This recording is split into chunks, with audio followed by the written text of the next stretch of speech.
Hi, Gail. Hi, Phil. Thanks for joining us today. Allow me to introduce you. Gail Lynne Goodwin is the founder of InspireMeToday.com, which offers daily inspiration from a wide range of inspirational luminaries. Gail, I love the history of how you started Inspire Me Today. Can you tell us that story? Absolutely. Phil, first off, thank you for having me as your guest. I'm honored to be here. Inspire Me Today really came about in two ways, I guess is the easiest and most honest way to put this. I went to the gym back 5-6 years ago in the mornings with my MP3 player. And on days that I would do aerobics, I would listen to really upbeat, fast tempo music. And on days that I'd lift weights, I'd listen to books on tape and motivational, inspirational materials. And it took about 2 months until I finally said, on the days that I lift weights, my life rocks.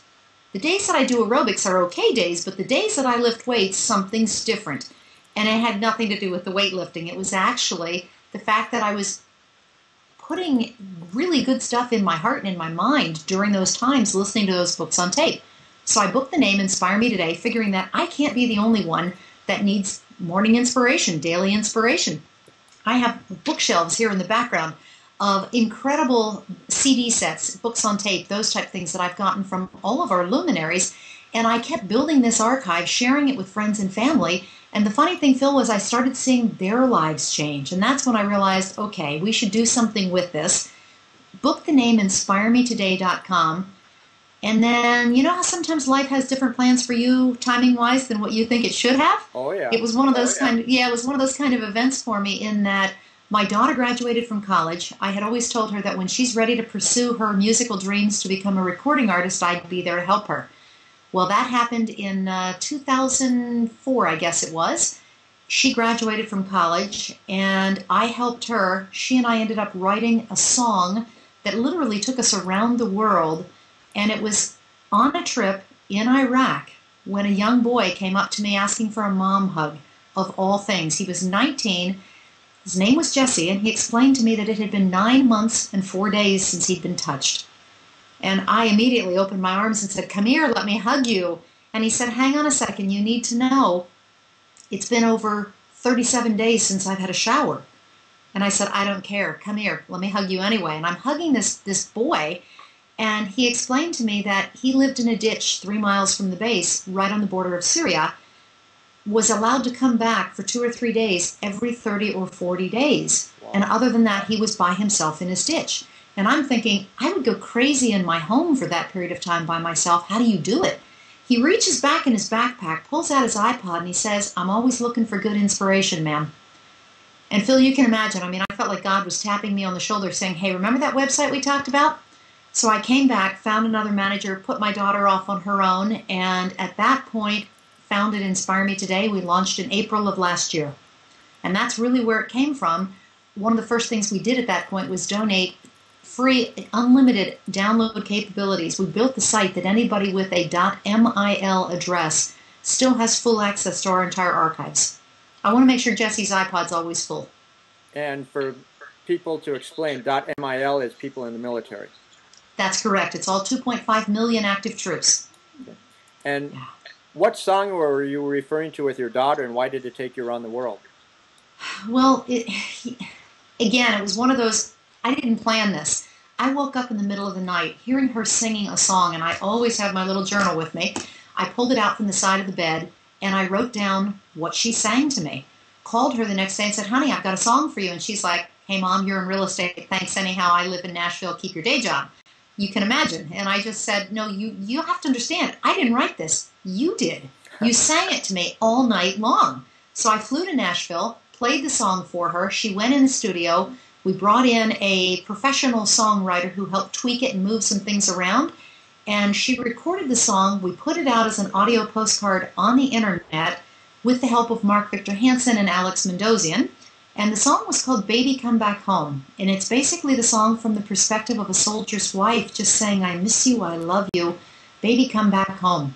And that song was so embraced by military wives around the world that we spent the next 2 years with me traveling with my daughter while she would sing and perform and entertain our troops at bases throughout the United States, 3 trips down to Guantanamo Bay, And then from that, we created and delivered the world's longest letter of love and support. When we delivered it to Iraq, Phil, on our 29-day trip there to Iraq and 6 other countries in the Persian Gulf, it broke 18 and a half miles long. And you can imagine, it was the newspaper scrolls, so they're about 2.5 or 3 feet tall by 18 and a half miles long. So it was quite the project we undertook, and quite the honor we had in delivering it and literally wrapping those guys and our bases with love and support from America. That's great that you are so committed to helping and inspiring our troops.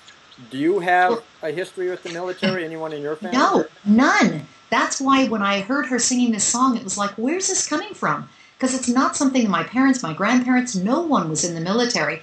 I do have 2 cousins that are serving, one right now in Iraq and one in Afghanistan. And unfortunately, our trip took us to places that they weren't. But aside from that, I've had no personal experience with it. It's just the song that I heard. It's what came. And who knows from where. Wow. Well, Now how can people hear this song, Baby Come Back? I haven't heard it yet myself. You know, that's a really good question. My daughter has since married and retired in her 20s, which is great. But so I don't know if it's still up or not. You could probably, you know what, I'll put it up on our website. So you can come to inspiremetoday.com and I'll find a place in a blog. Matter of fact, it is in one of my blog posts. But I'll make sure I get the link to you, Phil, that you can post it and people can hear it. Because it's a pretty powerful song, but it is a tearjerker. Oh, absolutely. Send me the link and I'll put it I'll do so. I'll put it on the blog post. I'm sorry I don't have a more clear answer, but her site was taken down, I don't know, 6 months or a year ago. So it's not where it used to be.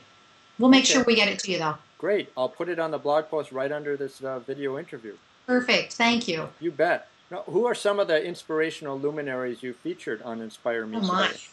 We've had all kinds of incredible people from the usual suspects, I guess I should say. Most of the teachers from The Secret, we've been fortunate enough to have, from Jack Canfield, Marcy Shimoff, Janet Atwood, those kind of folks, the whole way to business leaders like Michael Gerber, to probably my all-time favorite happened about 3.5 weeks ago, maybe 4 weeks ago now. I had the honor and the privilege of interviewing Guy Laliberte. And Guy, if you don't know him by name, you know him by reputation. He's the founder of Cirque du Soleil. And the coolest thing about this interview, though, Phil, why it really rocked my world, is I got to talk to him while he was in quarantine in Star City, Russia, at the cosmonaut training facility, and he just came back to Earth yesterday. He spent the last 12 days at the International Space Station, and part of our interview, he actually called from the International Space Station, called his assistant, gave her, asked her to call me to get questions, which I then sent to her. She sent to him. He did the interview live from space and sent me the MP3 file. So, I mean, it's pretty crazy, the kind of people and the level of players that we're reaching all around the world, and we're just asking them 2 things, just like we ask you. 500 words, if today were your last day on the planet, and you had 500 words to leave to humanity of what matters, what makes a difference in life, what do you want to pass on? And so that's each and every day, and then once a week we also feature an audio interview where we get to ask probing questions and really get inside who that person is and why they're doing what they're doing in the world. So it's a both and. Okay, and it's all free. That's terrific. Yeah, it's all free. So all free. Just come to the site. InspireMeToday.com. That's correct. And if somebody wants to be an inspiration luminary or recommend one, how should they contact you? I'm really easily accessible. You can email me at Gail, Gail, at InspireMeToday.com and just put in the subject line referring an inspirational luminary or something to that effect, and we'll be happy to look into it. We're getting a little more picky because our waiting list is so long, and so we're really taking the highest caliber people, but it doesn't have anything to do with fame. I really want to make sure that that's well known also. Each Saturday we also feature children, youth, kids. I mean, we've got 7-year-old Sammy Fitzgerald. I guess she's now 8. She was 7 when I interviewed her.